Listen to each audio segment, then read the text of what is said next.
temos chegadas e talvez empréstimos. Yuri Alberto, José Martinez. Atualiza a gente aí, Lívia. A situação ela foi crescendo, né? De repente a gente estava vendo o Corinthians ali um pouco tímido no mercado, e aí do nada, boom, né? Vende Wesley, José Martinez, Hernandes, muita gente chegando, saindo também. E eu acho que a atualização mais importante assim que a gente pode trazer hoje é sobre essa situação do ataque, né? Porque de fato, o Corinthians está desesperado, busca desesperadamente por um centroavante no mercado, e esse nome é o nome de Arthur Cabral, que, né, já havia sido aí levantado pelo Hernan na semana passada. E um ponto importante é que esse desespero está fazendo o Corinthians abrir o bolso, né? Abrir os cofres lá, vamos fazer o que a gente puder fazer, porque a situação com Yuri Alberto e Pedro Raul deixou a galera dentro do Corinthians muito enfurecida. De fato, aí os mais de 600 minutos do Pedro Raul sem marcar, o último jogo contra o Fortaleza, né, gols perdidos, chances desperdiçadas, isso aí deixou a galera empolvorosa dentro do clube. E a pressão, principalmente, né, última nota aí da Gaviões da Fiel, trouxe esse peso absurdo para essa contratação no ataque. E agora é meio que uma questão assim, se não anunciar nos próximos dias, pode ser que a gente tenha aí mais um problema na diretoria de futebol do Corinthians. Aqui na nossa enquete, 57% acham que o Corinthians não precisa fazer nada, não mudar nada, só jogar bola. 19% acham que tem que ter o impeachment do Augusto Melo, 17% acham que tem que contratar mais gente, é apenas 7% trocar de técnico. Mas o Ian Noah, que está sempre aqui com a gente, diz aqui, ó, não fazer nada, só jogar bola é o que o Corinthians vem fazendo, carinhas de risos. O PVC votou nessa, né? Tem que jogar bola. Qual é o seu voto, André Hernan? Eu acho que o Corinthians precisa ter, para jogar bola, precisa ter confiança e precisa ter um ambiente favorável. O problema é que esse ambiente fora, essas notícias fora de campo, atravessam o campo, né? Isso não é novidade para ninguém. Os jogadores, por mais que se esquivem para falar sobre esse tema, aliás, os jogadores têm falado muito pouco, né? Zona mista e tudo mais. Mas isso atrapalha o ambiente, isso deixa o ambiente um pouco assim, sem confiança, fica todo mundo ali com receio. E o Corinthians precisa ter um ambiente saudável primeiro para poder jogar bola. Não é culpa do Ramon Dias, o Ramon Dias é o último dos culpados ali na fila, porque está tentando fazer o Corinthians jogar e de fato o Corinthians melhorou. Acho que com a chegada dos reforços e principalmente você ter um ambiente tranquilo, aí sim é jogar bola e sair desse momento ruim de zona de rebaixamento. Aliás, eu Boa, só queria Lívia. fazer um contraponto aqui, né? Falando sobre as informações de contratações. Musetti, né? Lucas Musetti, nosso setorista do Corinthians, acabou de subir que a proposta do Southampton anima o Yuri, mas ainda não convenceu o Corinthians. Tá aí no valor de 3 milhões de euros, né? 18 milhões pelo empréstimo de um ano, e além da opção de compra de 18 milhões de euros, 110 milhões de reais. Ainda não convenceu a diretoria de futebol. Deveria ser convencido o PVC por esse valor? Eu perdi a pergunta, estava respondendo a Marília aqui. Perdão, desculpa. O Yuri Alberto, Imagina. eu acho que vai fazer bem para todo mundo o Yuri Alberto ir embora. O Yuri Alberto é uma coisa de maluco, né? Porque o Yuri Alberto, as pessoas estavam sentindo saudade do Yuri Alberto quando ele não estava jogando. Ele voltou, perdeu 3 gols, já matou a saudade. O melhor cenário é para o Yuri Alberto ir para o Southampton. Eu acho que ele vai.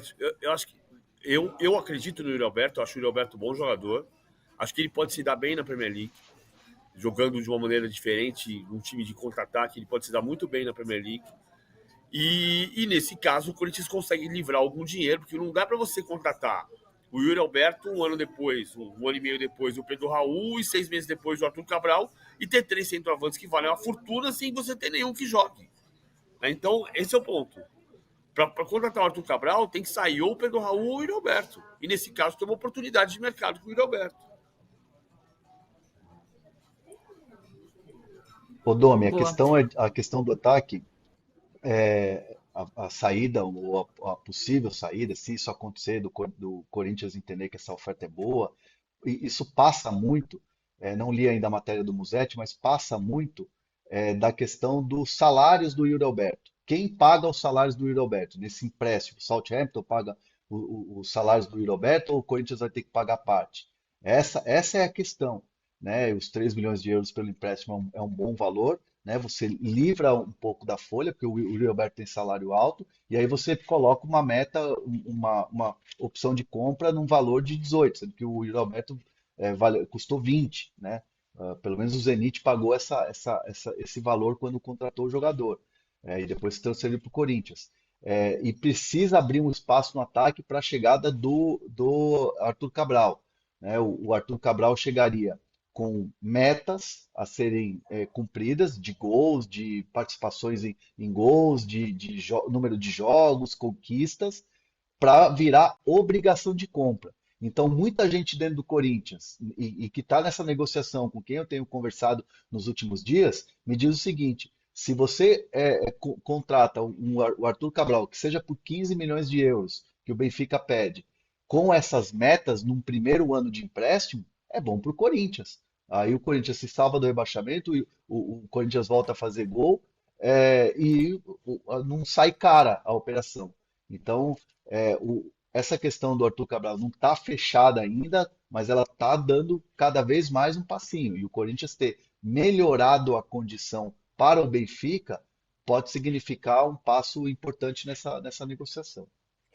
É exatamente isso, viu, Hernan? A questão do empréstimo com opção de compra, que é o que não agrada. Eles querem garantir a venda, mesmo que não agora. Então, assim, pode ir emprestado, mas vai ser comprado de fato. Essa é uma expectativa que o Corinthians tem com o Yuri Alberto, que é fazer dinheiro, né? Perfeito. Lívia, muito obrigada pelas informações e volte mais vezes. Com certeza, Domi. Acho que a gente vai ter aí nas próximas semanas, mais uma vez, Corinthians aquecido nos bastidores, na parte política, que é mais a minha área. E a gente vai conversando, com certeza volta aí com mais informações. Abraço. Valeu. Boa. PVC, eu sei que você gravou a prancheta, né, para garantir que a gente não sabia como ia estar a internet do aeroporto, mas você prefere que a gente rode gravado, que já está bonitinho com a prancheta, ou você quer fazer ao vivo agora? Se quiser, eu faço ela aqui. Como é que tá a luz? Então bom. Então, Acho que vamos lá, dá. vamos E ao ouvir. vivo Ao vivo vai sempre ser é melhor, melhor. né? Então vou pedir só para Isso. Amanda rodar a vinheta da prancheta para a gente saber do Bahia, do Rogério Ceni, que depois do empate com o Botafogo pelo Brasileirão, enfrenta amanhã pela Copa do Brasil o Flamengo.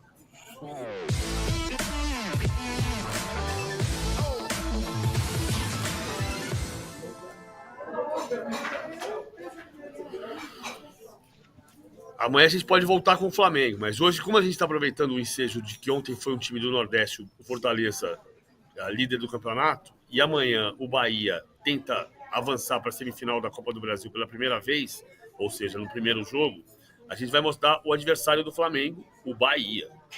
Caio Alexandre, e aí você faz um quarto 1, quarto 1. É assim que o Bahia se defende. Santiago Arias, Gabriel Xavier, que está jogando muito, Canu e Luciano Juba. Caio Alexandre, Everaldo, Everton Ribeiro, Jean Lucas, que é o número 6, e Tassiano, e o Cauli, que é um falso centroavante. O Cauli, falso centroavante. O Luciano Rodrigues está entrando aos poucos no time, tem entrado muito no lugar do Cauli, mas para jogar do lado para dentro. Repara uma coisa, o número 9, que está aqui, ó, é o Everaldo, e muita gente você vai ver falando assim, o Everaldo centroavante. O Everaldo, em tese, é centroavante, mas ele joga com a 9 fechando o lado direito. Ele não joga de centroavante. O centroavante falso é o Cauli. O que acontece é que quando tem a bola, o Everaldo vem por dentro, o Tassiano vem pelo lado, se aproxima um pouco, o Jean Lucas abre um pouco para o lado, e o Santiago Arias a profundidade pelo lado direito. Às vezes o Santiago Arias vem na linha do Everton Ribeiro, o Everaldo dá profundidade pela direita, com o Cauli, com o Tassiano, Jean Lucas, e o Luciano Juba dá profundidade pela esquerda. E o Bahia tem essa variação. Jogando é 3-2-5. Mas defendendo, ele faz esse quarto 1 que eu detalhei. O detalhe é que o 9, você vai ouvir na narração provavelmente, é o centroavante, mas não é. O 9 faz uma função de ponta que entra como segundo atacante. O Bahia tem essa particularidade, é um time muito bem montado, é um time que joga muito a base da troca de passes, da posse de bola. É um dos times mais bonitos de ver jogar no Brasil hoje. E vai ser um bom adversário para o Flamengo.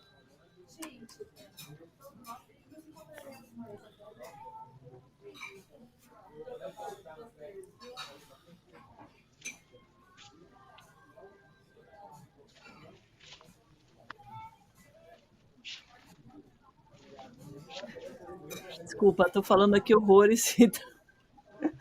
Obrigada pelo aviso. Os cachorros latem, aqui pelo menos é cachorro, não é obra, né? Então fica melhor. Eu falei que você pode pedir prancheta do seu time, é só mandar aqui nos comentários que o PVC faz prancheta sob encomenda, porque a gente é assim, a gente é querido com a nossa audiência queridíssima. Queria comentar um episódio lamentável ocorrido ontem no jogo Vasco e Atlético Paranaense, depois da vitória do Vasco por 2-1. A gente viu cenas lamentáveis de uma briga.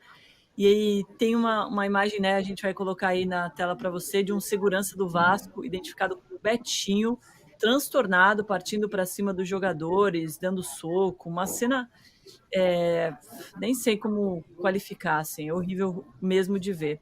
O Nicão, meia do Atlético, se posicionou agora há pouco, lamentando o ocorrido e a postura do segurança envolvido nessa confusão, PVC. Não, a gente precisa parar com isso, né? A gente está achando que a gente está onde? A gente acha que as imagens do Campeonato Brasileiro não vão para lugar nenhum do mundo. Um dia é São Paulo e Palmeiras. O outro dia é Vasco e Atlético Paranaense. Como é que você vai vender o Campeonato Brasileiro para o exterior? Você vai vender o Campeonato Brasileiro ou vai vender MMA? É mais fácil vender o Anderson Silva, né? Mesmo se aposentando. Não tem condição. Aí o segurança, os jogadores do Atlético Paranaense falaram com razão. E olha só, veja o tamanho do absurdo. É igual a história da expulsão do jogador que foi evitar a agressão e deu uma pancada no invasor, lembra? Agora o Fernando foi expulso porque o árbitro, o Fernando do Atlético Paranaense foi expulso. Não estou discutindo que devesse ser expulso ou não, mas veja por que ele foi expulso. Porque ele foi se digladiar com o segurança do Vasco que estava armando o soco para dar uma pancada. Aí, no instinto de defesa, ele agride o segurança e ele é expulso. Mas o que o segurança está fazendo dentro do campo? O elemento externo. O Vasco já se desculpou formalmente com o Atlético Paranaense. O segurança não pode mais participar de nenhum jogo. Então esse é o ponto central. E o Nicão falou uma coisa que tem razão, né? André, só para colocar aqui na nossa conversa, ele diz assim, ó, vou abrir aspas para o Nicão. Começou dentro do campo, o tal de Roberto, segurança deles, conhecido como Betinho, fica meio repúdio, um cara totalmente despreparado para estar dentro deste ambiente, veio para cima da gente para brigar, por ser segurança, conhecer de luta, se acerta um soco, poderia manchar o nome do Vasco, totalmente despreparado, tive que abandonar a entrevista para ajudar meus companheiros.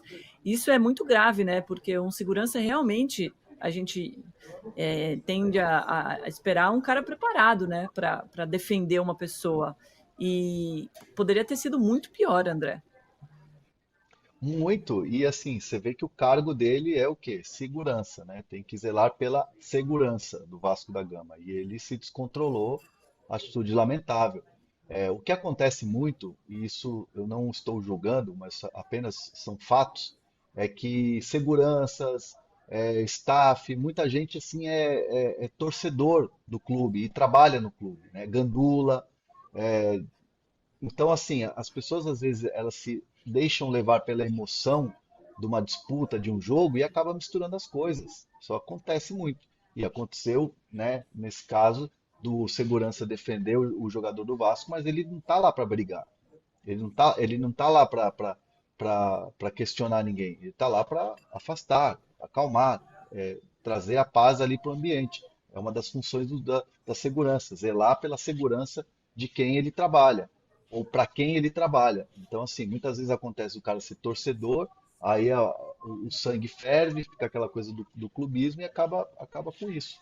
Acho que os clubes deveriam orientar melhor seus funcionários em relação a isso. É triste mesmo e lamentável. Que nem o torcedor que invadiu para bater no atacante do Internacional, e aí o Valência, né? E aí o jogador de Juventude foi lá, foi defender o companheiro de trabalho e acabou sendo expulso, né? O Alan Ruschel.